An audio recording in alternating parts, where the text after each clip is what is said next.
This conference will now be recorded. Hope everyone is having a good day. Trying to. Welcome to the EcoFOCI seminar. This is our 2020 fall season. I am Heather Tabasola, and I co-run the seminar with Jens Nielsen. And if he wants to jump on video, he can. I don't know if everybody knows him.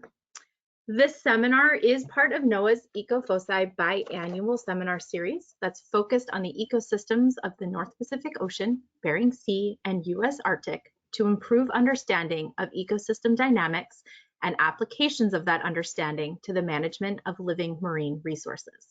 Since October 21st, 1986, the seminar has provided an opportunity for research scientists and practitioners to meet, present, develop their ideas, and provoke conversations on subjects pertaining to fisheries oceanography or regional issues in Alaska's marine ecosystems, including the US Arctic. You can visit our EcoFOCI webpage for more information at www.ecofoci.noaa.gov.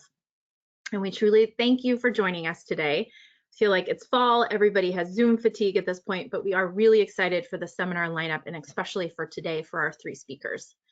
You can find our lineup via the One NOAA seminar series and also on the NOAA PMEL calendar of events. We are here every Wednesday at 10 a.m. Pacific time through December 16th, except for two occasions, next week being one of them. Please double check that your microphones are muted, that you are not using video, and during the talk, please put all of your questions into the chat.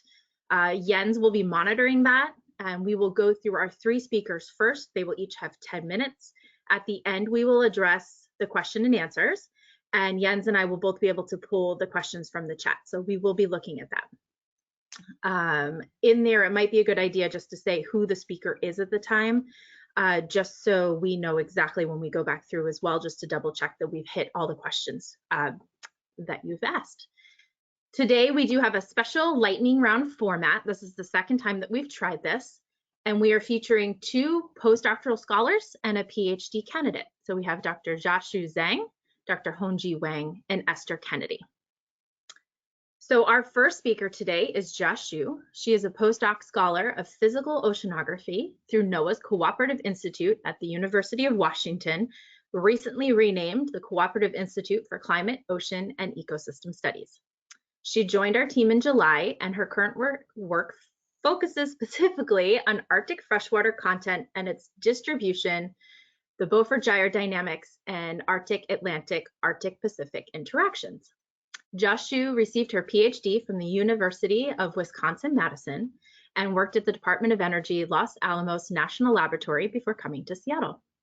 She has ocean modeling expertise and extensive model diagnosis experience on regional as well as global processes. And so with that, Jiaxu, I'm going to turn it over to you. And today she's sharing her work on Labrador Sea freshening linked to the Beaufort Gyre freshwater release. Hi, Jiaxu. Okay, let me sign off and then you are good to go. Okay, thank you. Thank you. So can you guys hear me? And yes, loud okay. and clear. Cool. Hi, everyone. This is Jiaxu, and I'm going to turn to my next slide. So this is my title page. So I'd like to thank the organizers for giving me this chance to present our recent work on Labrador Sea freshening linked to Beaufort Gyre freshwater release. I want to thank my collaborators, Wilbert Wire, Mike Steele, Wei Cheng, Tyrone Verma, and Melina Veneziani. So this is a collaboration between Los Alamos National Lab, UW CICOES, NOAA PMEL, and UW APL. So Beaufort Gyre is the largest freshwater reservoir in the Arctic Ocean, which is shown here enclosed by this blue box.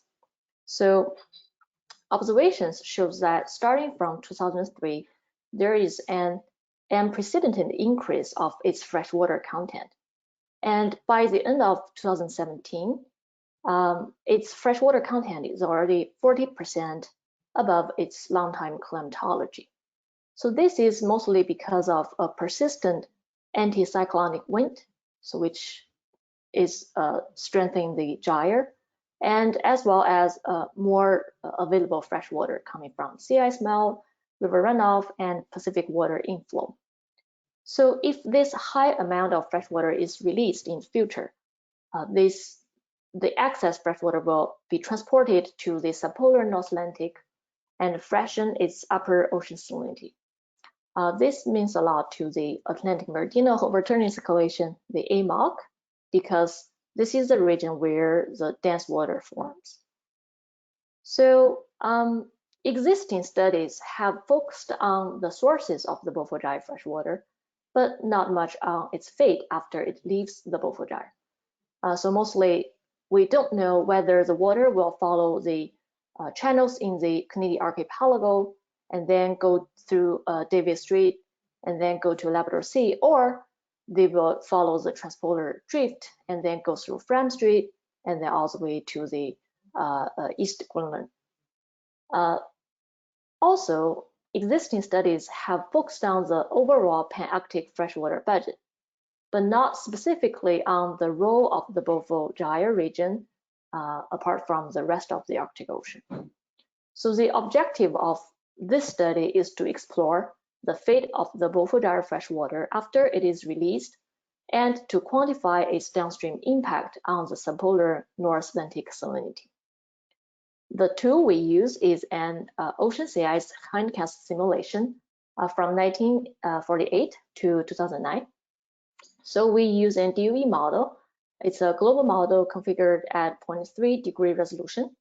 And we implemented some new tracer features, which I will show in the next slide. So we implemented a couple of new tracers. One is a dye tracer, which have been used before. So it is used to track volume transport.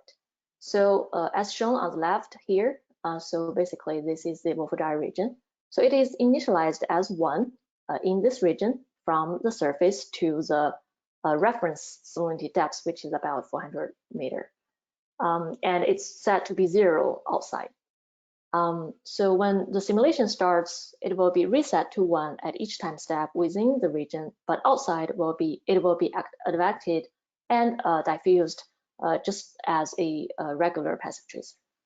So here we have an animation. I'm not sure how well you can see the animation, but basically the idea is that you can see the tracer goes through all the channels in the CAA here and then go all the way to the Labrador Sea here, and then actually finally they will join to the subpolar, the Gyre circulation. And then some also goes through here, the Fram Strait. Another tracer we implemented is a salt tracer. So it is essentially the same as the dye tracer, except that it is initialized as the local salinity. And when it is reset to the local salinity 2 instead of 1. So this tracer is used to diagnose the freshwater transport from the Beaufort Gyre. So our research have 3 major findings. The first is regarding the transport route. So we find that so by releasing tracer during 2 different periods, one is we call it a fast release period of the Beaufort Gyre water, and the second is a fast accumulation period of the Beaufort Gyre water. So by doing these 2 experiments, we find the transport through Davis Strait, so first through the Canadian archipelago, all the channels, and then down to Davis Strait, is overall is higher than the transport through Fram Strait. So we conclude that this is the main route for the water to exit the Arctic Ocean into the North Atlantic Ocean. And secondly, if you focus on the Davis Strait itself, and you compare these 2 curves, you find that the amount of water released during a release case actually double the size of that during the fast accumulation case. We further do a decomposition of the water. So basically, for each of the channel, so the Narrow Strait and Lancaster Sound are the main 2 channels in the Canadian archipelago, and both of them feed into the Davis Strait, and this is a Fram. So we decompose the total transport into Beaufort Gyre sourced and non-Beaufort Gyre source. So we find that the increased Davis Strait freshwater transport is dominated by water from the Beaufort Gyre region as compared to other regions of the Arctic. The second finding is about Labrador Sea freshening. The two figures on the left show the upper 200-meter freshening induced by Beaufort Gyre freshwater. So the darker color means stronger freshening. So you can see that during the fast release case compared with the fast accumulation case, so you can see there is very strong freshening in the western Baffin Bay and also the western Labrador Sea. But you can also see that the freshening is mostly on the shelf. It's upper above the 2,000 meter depths. And if you look at the figure on the right, which is a difference between these two maps, you can clearly show the difference. And we also do a diagnosis, find that a anomalous freshwater flux of about 25 milliliters per drop will induce a freshening on the western shelves by 0.2 pSU. The last finding is we compared our result with two recent results regarding the Greenland meltwater. So we want to put our work in context and see how much they compare with each other. And we find in terms of freshwater flux anomaly and freshwater amount and the amount of freshening they induced, the Beaufort Gyre water and the Greenland meltwater are of comparable magnitude. So this is my last slide. The objective of the research is to explore the fate of the Beaufort Gyre freshwater after it is released and to quantify its downstream impact on the subpolar North Atlantic salinity. And we have three major findings. The first one is about its transport route. We find it's mostly through the Canadian archipelago and then the Davis Strait instead of Ram. And second, it's about how much freshening it induces. So we find on the western shelves of the Labrador Sea, it's about 0.2. And if you zoom into the Labrador current, it's 0.4 pSU. And finally, we compare it with Greenland meltwater estimation, and they are of comparable magnitudes. So we have two important implications. The first one is this freshwater will have potential impact on the AMOC, but I cannot go into too much details now, but I would encourage whoever is interested in this can read our paper once it gets out. But I do want to talk about the second implication. So if we look at the figure on the left, which shows the time series of Beaufort Gyre liquid freshwater content from 1948 to present day, basically. So you can see that, so this is the fast release period, and then this is the fast accumulation period. So the anomaly studied currently in our study actually is only half the size of the present day accumulation. So you can imagine that if in the future this high amount of fresh water gets released, its impact on the Labrador Sea can be really significant and easily exceeding similar fluxes from Greenland meltwater. So I'll stop here. Thank you, Jiaxu.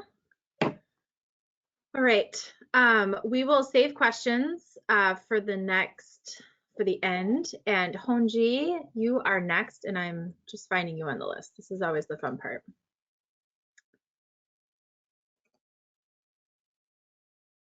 Okay, Hanji, you should see the presenter request.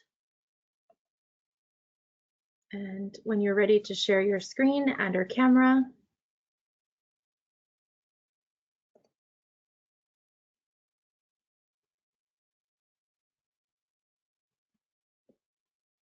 Can you see my slide now? I do see your slides. Okay, cool. Okay. All right, let me introduce you really quick while you've got that going. So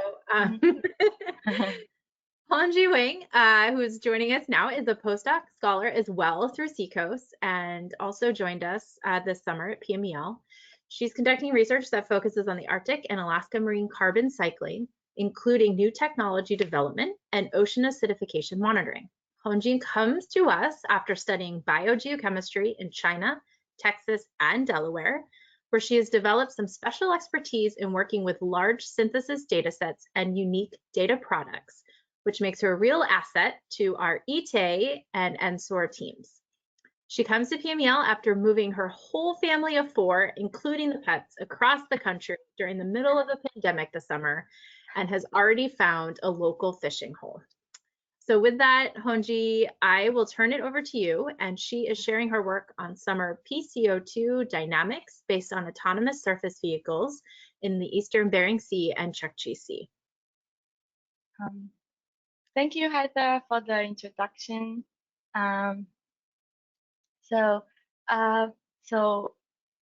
We know that the carbon dioxide concentration in the atmosphere increased at the rate about 2 microatmosphere per year, and in fact, about 1/3 of all human-produced CO2 has been absorbed by the ocean.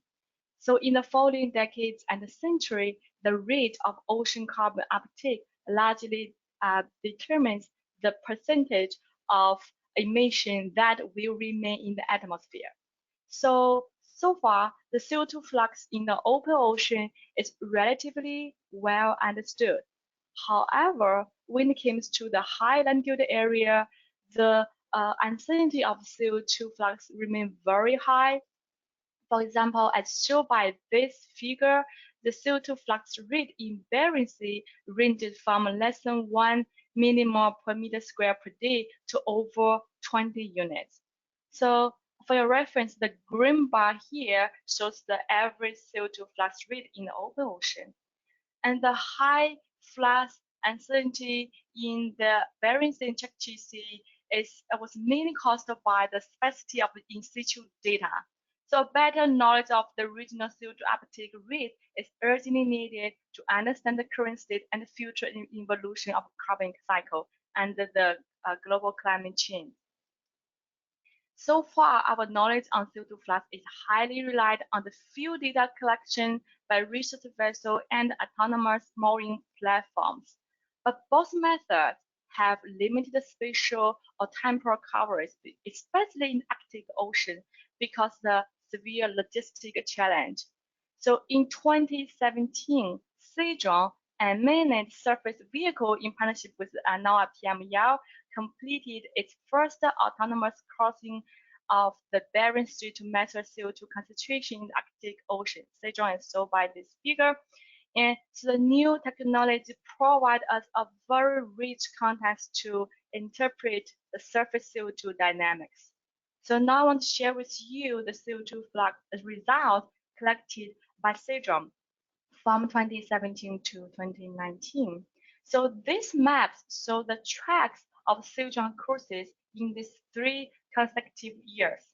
So in brief, 2 Zhang each year, started from the dock in Dutch Harbor and sail all the way through the Bering Strait and up through Bering Strait, Bering Sea, then up the Bering Strait to the North Chukchi integrated study area, and then come back. So the star here shows the location of M2 mooring sites. These 2 diamonds shows the location of atmospheric baseline stations, station Barrow, and a station alert in Canada.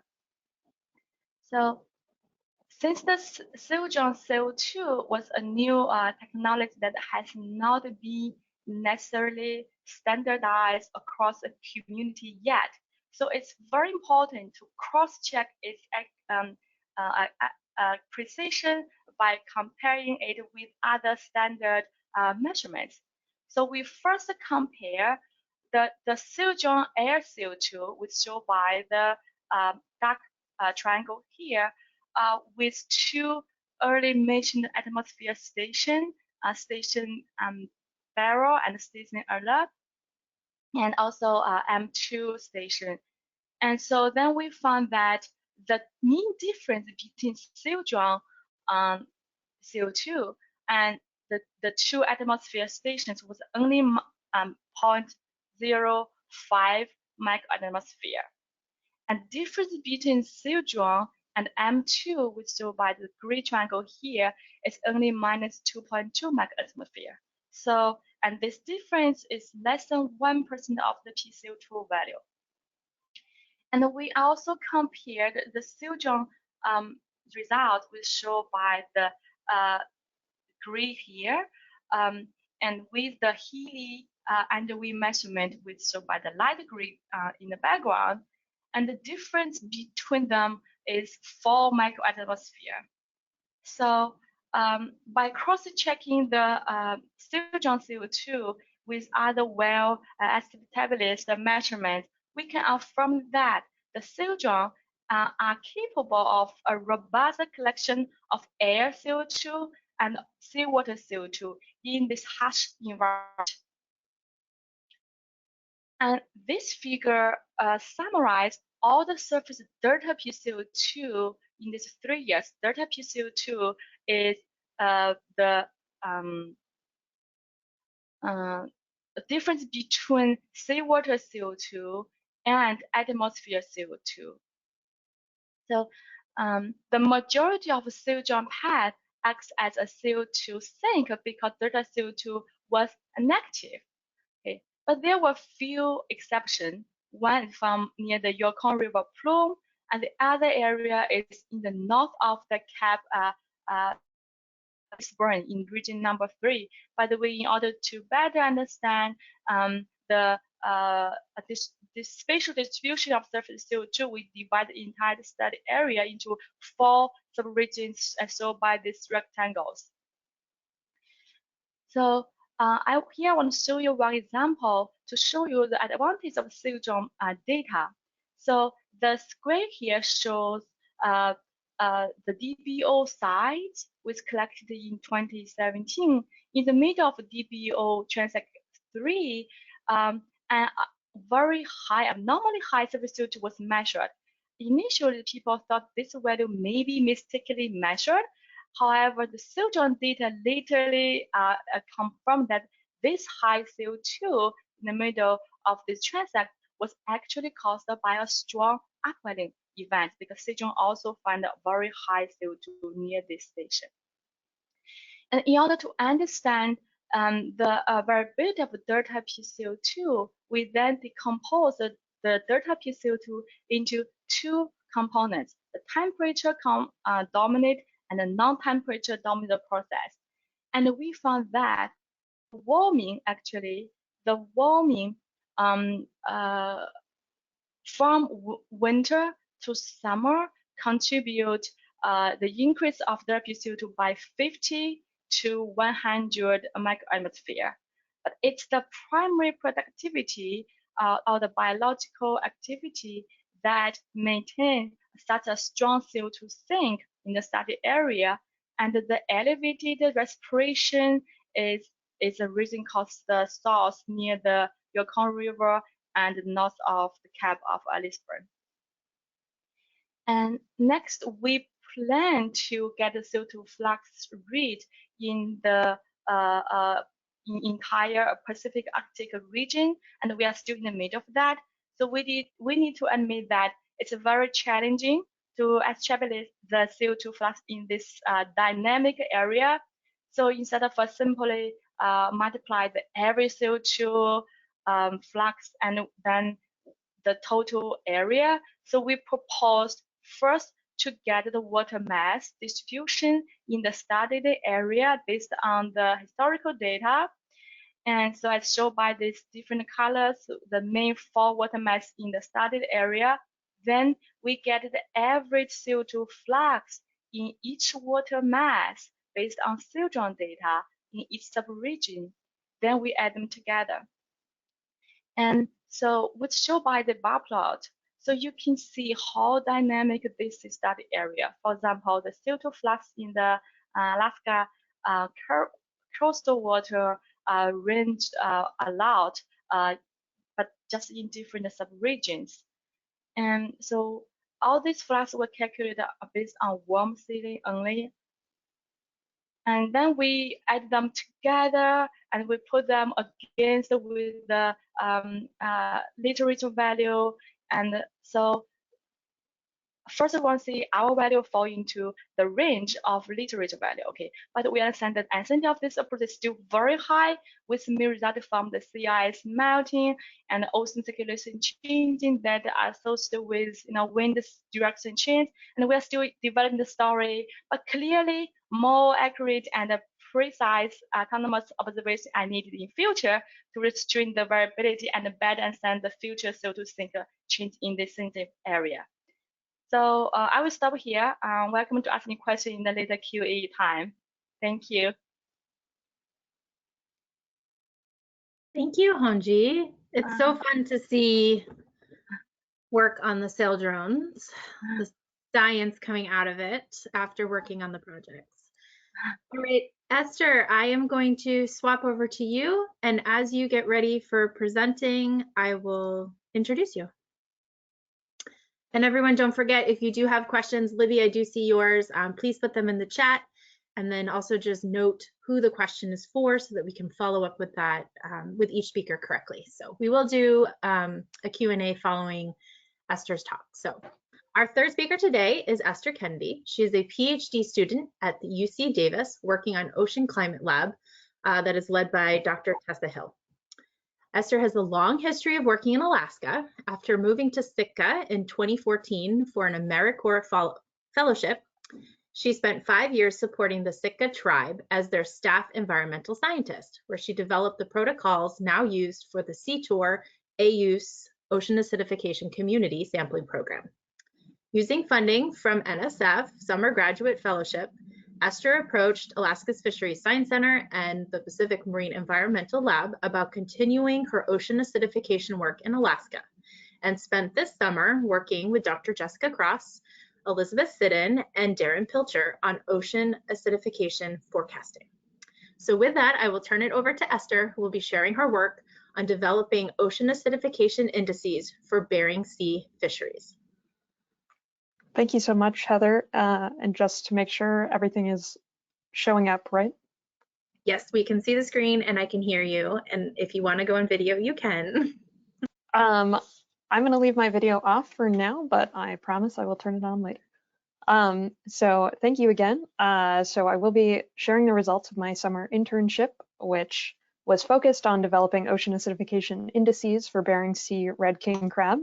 And I do want to acknowledge my mentors and lab mates for this summer project, as well as the myriad other people who really helped me with this project, most especially Jim Thorson as well. And thank you to the NSF for providing funding for this.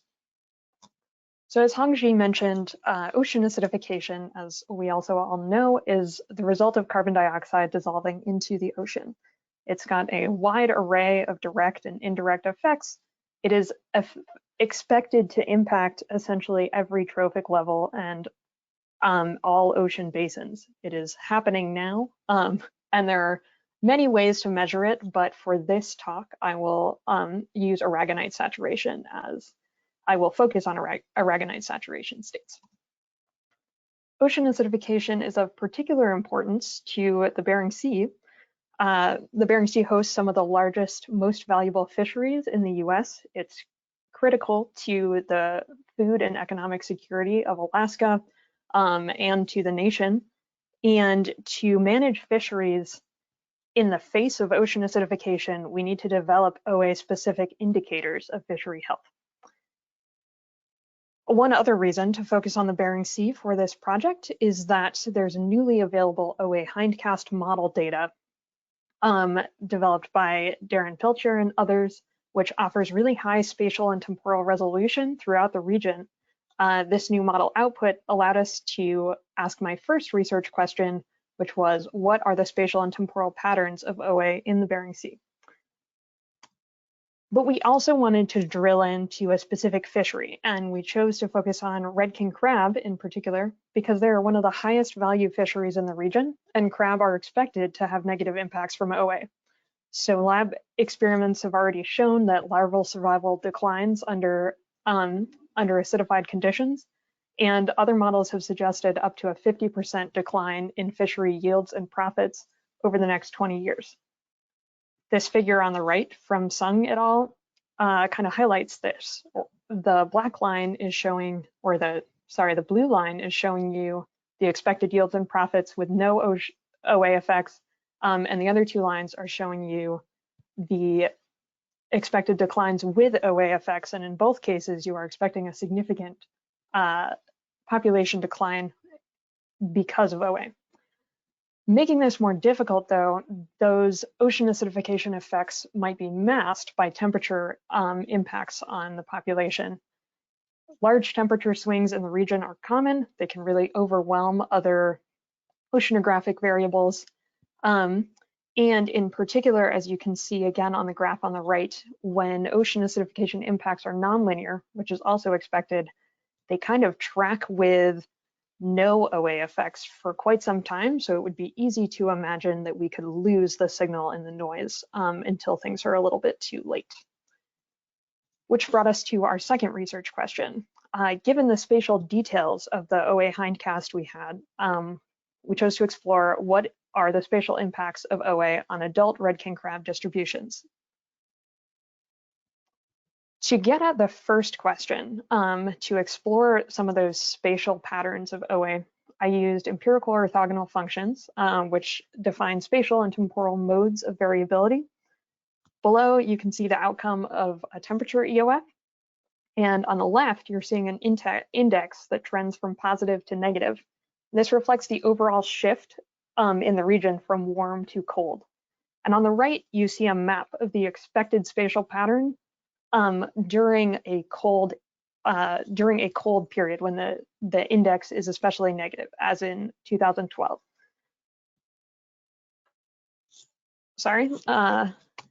And so looking at additional oceanographic variables with all my other EOFs, it was very clear that temperature effects really dominated, as I alluded to before. So the shift from warm to cold in 2007 was apparent in every single oceanographic variable that we looked at. Multivariate indices were also completely indistinguishable from temperature indices alone. That all said, here you can see two maps, the same temperature map and aragonite saturation. And what I'd like to point out is that temperature and aragonite saturation co-vary on the Bering Sea shelf. And in particular, those effects are concentrated in Bristol Bay, which is in the red square. I also do want to point out that while those patterns are similar on the shelf, they are not identical even within Bristol Bay. So given those spatial patterns, we sought to link those to red king crab distributions to address that second research question. And for this, I used VAST models, which are vector autoregressive spatiotemporal models. And these define modes of variability in fisheries data that are analogous to the outputs of the EOFs that I was just showing. We experimented with a variety of environmental covariates and modeling methods. And all of our model outputs had high uncertainty, which you can kind of see in these residuals on the left. The vibrant confetti pattern is an indication of sort of high residuals, but the models also had really good agreement with the area swept survey models that the annual red king crab tech reports publish, and essentially were very much in line in terms of uncertainty with those same area swept models.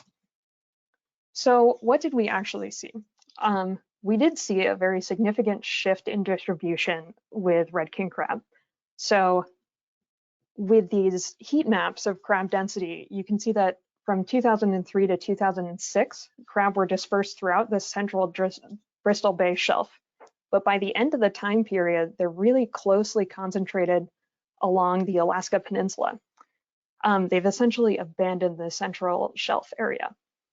This pattern was apparent regardless of the covariates we included, and indeed it was essentially identical regardless of covariates included. But we did find a very strong correlation with that temperature index that I showed before. This is not a surprise to many of you. The tight relationship between temperature and crab behavior is well known and has been was sort of discovered by and worked on by many scientists on this call. But what we were hoping for was some separable relationship between a multivariate index or an OA specific index and crab. And unfortunately, we did not find that. But with the temperature indices, we saw a correlation of 0.86, and that correlation actually increases to 0.91 when the crab index, which is shown here in the white bars, when that is lagged by 1 year. And that just reflects the sort of slowness of moving a large population of not particularly fast walking animals from one place to another. So as they actively move to seek out better habitat, there is a bit of a delay associated with that. So in conclusion, as I mentioned, we really did not find separable OA impacts on red king crab distributions. But this is both what we expected. It's consistent with the Zhang and others models, and it's also important. It shows some resilience in the system. It would be incredibly bad news if we were able to see OA impacts already more than a decade ago. And it also shows that red king crab behavior, and again, this is sort of not news per se, but it confirms that red king crab behavior will help them avoid ocean acidification impacts for a time. As they move to avoid colder water, they will also avoid the most corrosive water. For future work, though, we really want to incorporate that more detailed environmental information into the models in a more precise way. So as I mentioned, there are spatial differences between aragonite saturation and temperature. And I was not able to incorporate those differences very precisely into the models, but with a little bit more detail there, you could probably better isolate OA impacts. We also want to include larval and juvenile life stages. Those are both life stages that are more vulnerable to OA than adult red king crab are. And finally, there's quite a bit more hindcast model output available already. So it's currently available all the way through 2019, and that is expected to be extended further into the past in the near future. Thank you very much for your time, and I guess we'll now go to questions. Thank you so much, Esther. Thank you to Jiaxu and Hongjie as well. And Esther, if you could stop sharing your screen. And I will ask Jiaxu to join me on video. And actually, why don't we just go, yeah. And then Esther, if you, yeah, great. We'll just put everybody up here and I will join in for the fun. Jens, if you want to keep monitoring chat. Thank you guys so much. I always do the round of applause from here for everybody who can't hear it. So thank you, thank you. All right, so Jiaxu, we're gonna start with you with questions. And Libby, thank you for all of your questions in the chat. So I'm just gonna work my way through here. So from Libby Lagerwell, she works at the AFSC side of EcoFOCI. Jiaxu, she asked, how was the simulation model tuned or validated with observations? Are you confident the simulation accurately represents the transport and flow? Well, that's a really good question. So this work, let's see. So actually, this model is a new model. So we started with a POP2 and size 5, which is like the ocean and sea ice component of the CESM model. And then we developed a new resolution, which is 0.3 degree resolution. And then we validated, tested everything. And we do have like a report validated the whole thing. So if we zoom into the Arctic, we did look at the temperature, salinity distributions, and then we did compare the transport at each of the main Arctic Atlantic gateways to make sure that they fit the observation. So I have to say, no models are good in terms of transport because it's really hard, especially the freshwater transport. It's really hard to get it, correct. On the other side, the observation is not complete. So so far we don't have like a very reliable, continuous observation in terms of volume transport and freshwater transport in each of the gate. So most of them, they're seasonal. Most of them, they just, they're sit there for a year. But we rarely have like a long-term, like a full observations record. So it's really hard for the model. We don't know where we can find a good observation to compare with. So that's really hard too. But I have to say this model is we did our best, and they are largely consistent with the observation. Oh, Heather, we can't hear you. Sorry, I was being kind. I wanted to mute while you were on, and then I forget. So thank you, Jiaxu. Libby, I hope that answers your question. If not, Jens wanted to message me if there's a follow-up as I read. And I'm going to jump to Hanji for a question, also from Libby. Could you please explain again how you determine the role of respiration in the pCO2 observations? And Hongjie, we also, you're on, yep. Okay, sure. Thank you for asking. So, like, basically, firstly we know that the pCO2 has some relationship with temperature. So we normalize all the observed CO2 to annual mean temperature. Then this is the temperature controlled process. Then the difference between the temperature controlled part and observed delta pCO2 is the B, or biological process. We attribute all the non-thermal part with biological process controlled part. So that's the way we did that. Sorry, I'm copying over questions. Thank you, Hanji. Libby, hope that answered your question as well. All right, let's see. Sorry, just monitoring and copying over questions so I don't miss anybody. Esther, I have a few questions for you. So I will try not to give them all to you back to back in hopes that other questions for Jiaxu and Hongjie also come in. So Esther, first question, again from Libby. She's a rock star at this. Temperature and aragonite saturation covary. Is there a chemical/physical mechanism linking the two? Yes, and so most notably, carbon dioxide is more soluble in water at cooler temperatures. So the colder it is, the higher your dissolved carbon dioxide will be, which will conversely sort of bring down your pH, and all of these will work to drive the carbonate system away from to lower saturation states, essentially. So that is one reason also that Alaska waters are kind of naturally more acidic or corrosive than the rest of the US, because in large part they are much colder, and so they have baseline much higher pCO2 in them.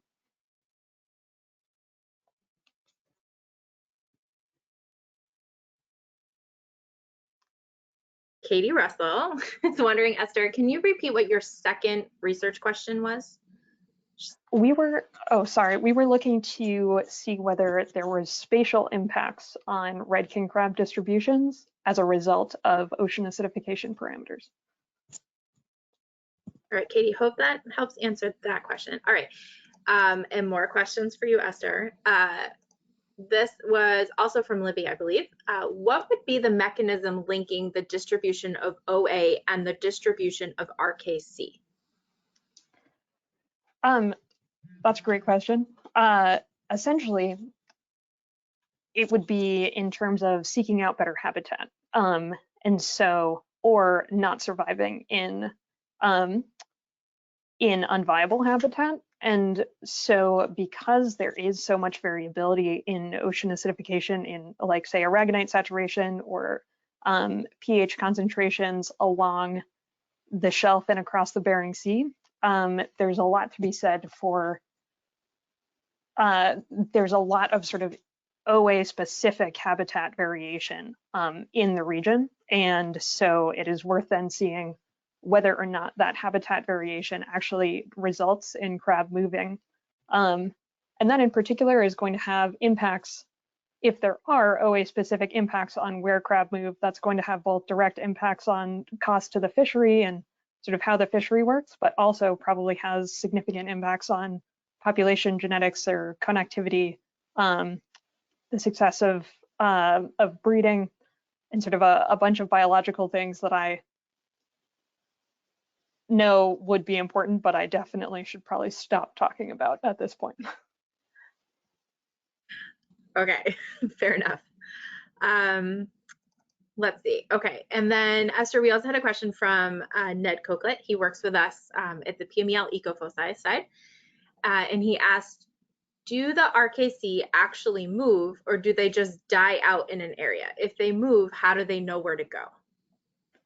I think that's a great question. I do think there's probably some dying happening, but I also think there's some moving happening. In particular, from my own work, I could not necessarily differentiate between the two, but looking back at the crab tech reports from the last 40 years, you really don't see a correlation or a tight correlation between temperature and projected population. But you do see a really tight correlation between temperature and where the crab are actually found, or more specifically, less between absolute temperature and more with, is it a cold year, crab are in this area? Is it a warm year, crab have expanded? And so I do think there's some movement happening there. And I'm sorry, there was a second piece to that question that I just lost. If they move, how do they know where to go?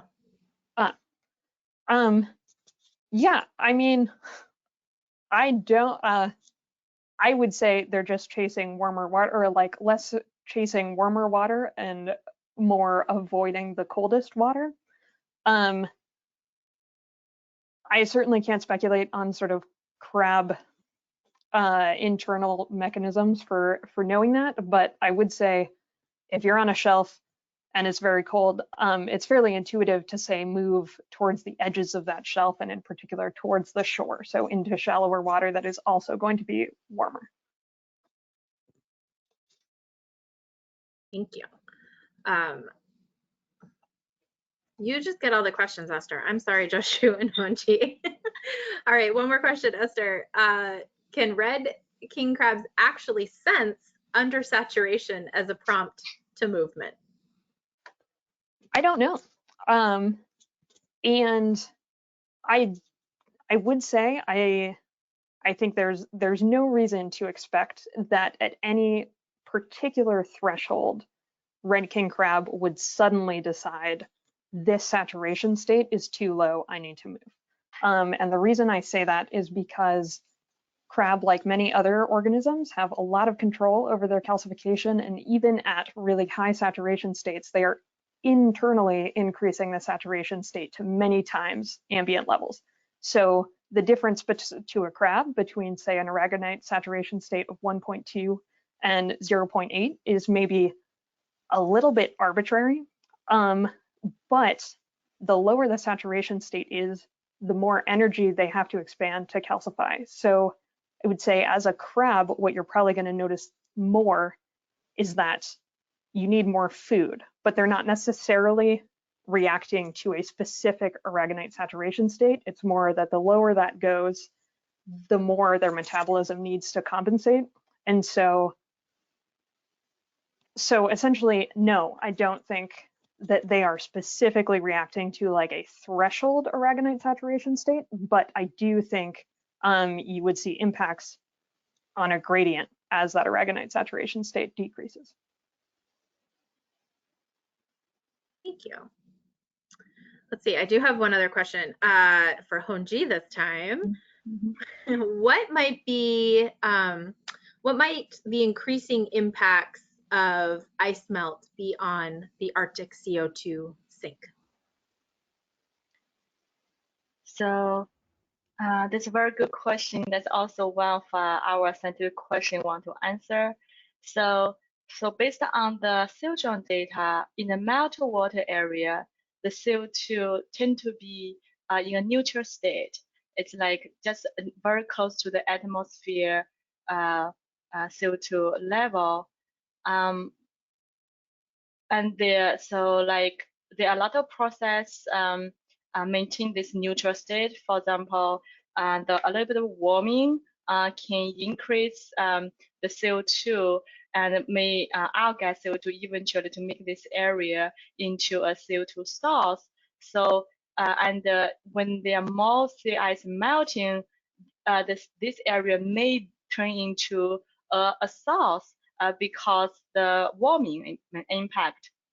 At the same time, when sea ice melting and the primary productivity may decrease because the nutrient limitation and can reduce the biological activity, can make the CO2 sink, even weak the CO2 sink. This two process can make this area become a more CO2 source. But based on another parallel study, we also find that the thinner sea ice may get melt in other locations, making this like for the west, the Chukchi Sea, the salinity actually increase a little bit, and which means some external water mass get into this area. This external water mass carry some biological product, respiration products, and release CO2 in this sea ice melt area. So make this area even to be a more CO2 source. But a lot of prototyping in this area. So, and depending on the situation, depending on the sampling time, for example, in the early bloom season or in the fall season. So it's very, I want to say, it's complicated, and we are still developing the story. Thank you for asking. Spoken like the true scientist, it's always complicated and there's more to the story all the time. But I love that, right? Because there's always more to study in research. All right, we are like 4 minutes out from 11 o'clock. We've been here for an hour. I'm gonna ask one more time to our audience, any more questions? And I'll give folks a minute if they do. But I just want to also say thank you to all three of you. I know a lightning format is a little bit different, especially when on Zoom, but I love it. It was so great to hear from all three of you and all the work that you've been doing, especially following up on Sildrone, other work that I've done, and Jiaxu following you along on the story. And I'm so excited for your publication and hope that that gets featured within the lab as well. So, all right. Any parting thoughts from any of you that you would like to share? Thank you for having us. Yeah, thank you for having me. You're welcome. You're welcome. Yeah, thank you. It was good. Oh, Matt. Matt just asked me, he joined late, and how do we access recordings? So yeah, so most of our seminars this year or this season are being recorded, and once we make them accessible with like subtitles and everything, we'll get them up on the PMEL YouTube page, and I will try to remember to remind folks. I will try to remind folks when those actually go up and where exactly to find them. But it is on the PMEL Pacific Marine Environmental Lab YouTube's page, and you can see previous seminars there. It starts with the seminar title. It doesn't necessarily EcoFOCI seminar, it's just under seminars. And then next week, I believe it's on, is it next week? Monday, I think, is our talk, and not on Wednesday. And it's with, thank you, Jiaxu. And it's with Jessie Lamb. And yeah, anything else? Oh, great. Adi, thank you so much. Adi put the link for the PMEL seminars that are recorded. She put that link in the chat. So Matt, you can double check that. It usually takes a week or two for us to get it up, just based on time to review and do that. So yeah, thank you everybody for coming. It's good to see the three of you here, Jens, and then seeing everybody else's names virtually. It's always nice to sort of connect now that we're 7 months into being at home.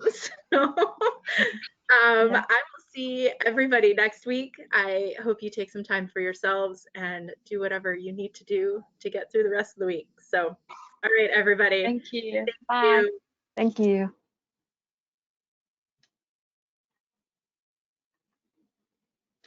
Bye, Heather. Thank you, Hanji.